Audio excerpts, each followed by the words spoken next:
Bonjour, c'est Gilles sur boursicoté.com. Voici l'analyse technique du CAC 40 pour cette séance du jeudi 10 septembre 2015. Avec une séance qui vient confirmer un petit peu les craintes que nous avions hier, donc suite à la sortie manquée de la zone de range, on mettait en évidence ici des cours qui réintégraient, qui clôturaient donc à l'intérieur du gap initial, et on a bel et bien validé puisqu'on est venu ici dès le début de la séance, ouvrir donc sur un fort gap baissier. On a comblé le gap depuis, puisqu'on est juste venu ici chercher la zone de point bas de la veille, avant de revenir donc clôturer sur la zone médiane, je dirais, de la zone de range. On clôture donc à 4596,53, on perd 1,46% sur cette séance, un peu plus de 68 points perdus par rapport au cours de clôture d'hier. Donc on valide le fait que nous étions sur une fausse sortie ici. On revient sur la zone médiane. Alors on garde un tout petit avantage ici sur un mouvement haussier du fait qu'après avoir arrêté résistance, cette zone médiane pour l'instant s'impose comme zone de support. Mais c'est vraiment très léger. Du point de vue de la configuration technique, nous avons une certaine neutralité qui se dégage avec ici un RSI et un stochastique qui évolue en zone neutre. Seul le MACD garde une petite dynamique haussière. Les volumes sont affaiblis, que ce soit à la hausse ou à la baisse, puisqu'on est désormais sous la moyenne. Idem pour la volatilité intraday. Donc nous sommes ici sur une phase d'attente. On attend une clarification de la politique monétaire de la Fed. Et en attendant, on évolue ici à l'intérieur de cette zone. Donc sur la zone médiane, il est difficile de définir une tendance.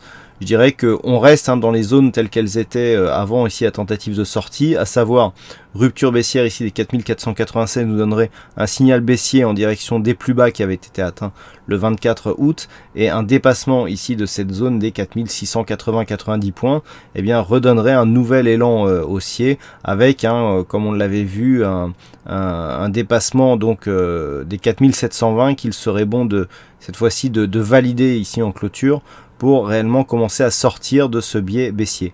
Tant que nous restons ici dans cette configuration, la tendance dominante, comme je l'indiquais hier, reste baissière. D'ailleurs, je vous avais indiqué il y a 2 jours une configuration similaire avec des probabilités qui s'annonçaient baissières. Alors certes, on a ouvert beaucoup plus haut, mais on retrouve quasiment la même amplitude que ce qu'elle avait été lors du cas que je vous avais présenté, qui était, je dirais, le cas le plus similaire de l'été 2011. On retrouve vraiment toute la suite, si ce n'est qu'on a ouvert au plus haut. Quand je vous ai annoncé une centaine de points à la baisse, ça c'était plutôt sur la statistique. Voilà, on a ouvert plus haut, mais en revenant ici sur cette médiane, quelque part on valide la statistique.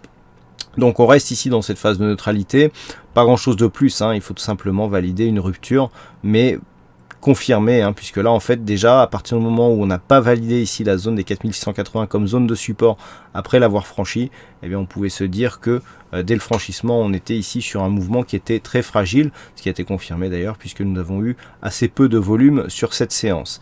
Par rapport ici à la configuration, et je vais parler de ces 3 bougies. Nous avons 3 bougies ici avec un premier gap. Alors c'est vrai qu'on ne le voit pas bien ici, mais ce qu'il faut se dire c'est que entre cette bougie et cette bougie, il y a eu un premier gap ici, d'accord. Le gap a été quasi comblé sur la clôture, mais sur la séance d'après, ce qu'il faut bien se rendre compte, c'est que nous avons un gap ici entre cette zone de point bas et ici le niveau d'ouverture. Vous voyez qu'on a des gaps quasi équivalents. Alors, on a des gaps quasi équivalents, on a une ombre ici orientée vers le haut. On pourrait penser ici que nous avons une structure en étoile du soir. Personnellement, je ne la validerai pas pour de multiples raisons. Déjà, alors les gaps sont bien là. On a vu qu'ils étaient comblés ou presque dans le premier cas.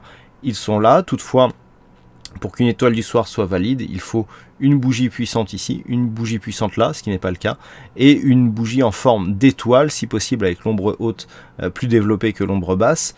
Donc là, on a 2 éléments sur 3 qui sont réunis, à savoir la bougie avec un corps plutôt rouge.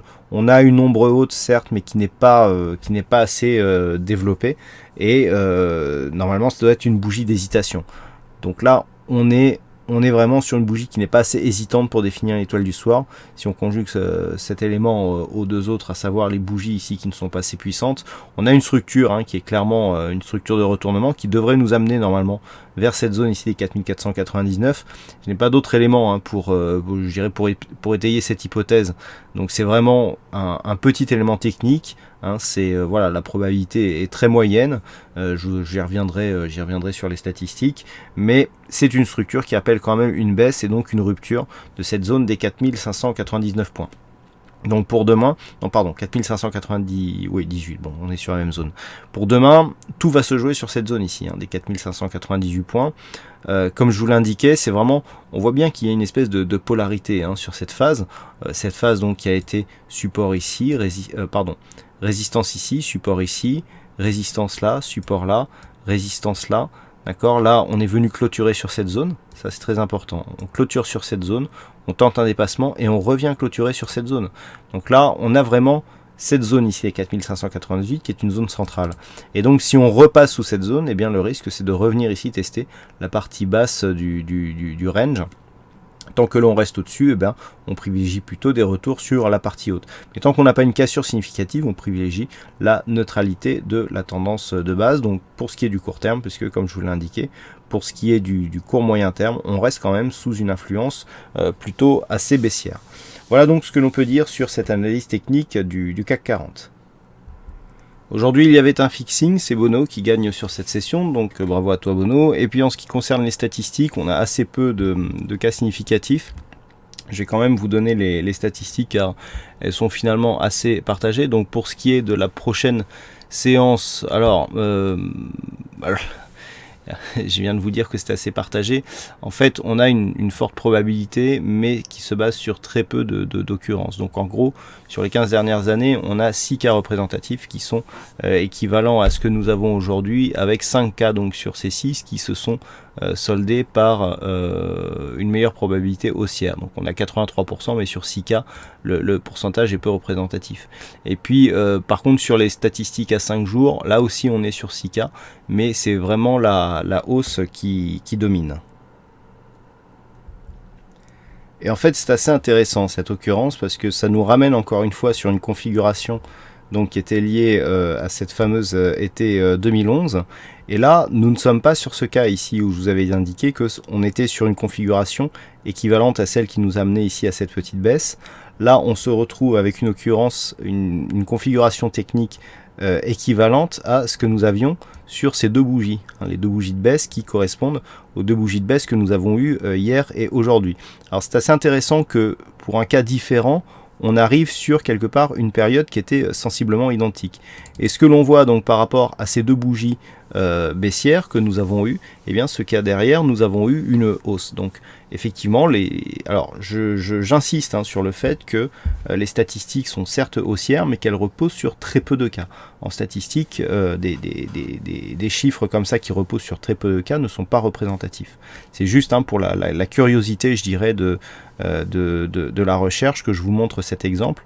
Mais attention, ce n'est en aucun cas représentatif. Nous verrons bien si la ressemblance se poursuit par rapport à cette fameuse configuration que nous avions eue en cette fin de mois d'août de l'année 2011. Voilà donc ce que l'on peut dire sur cette analyse technique du CAC 40. Vous voyez, on voit bien la ressemblance ici avec ces deux bougies. Voilà donc ce que l'on peut dire sur cette analyse technique. Bonne soirée à toutes et à tous, bonne chance dans vos prochains trades. On se retrouve donc dès demain pour d'autres analyses techniques sur le site boursicoté.com.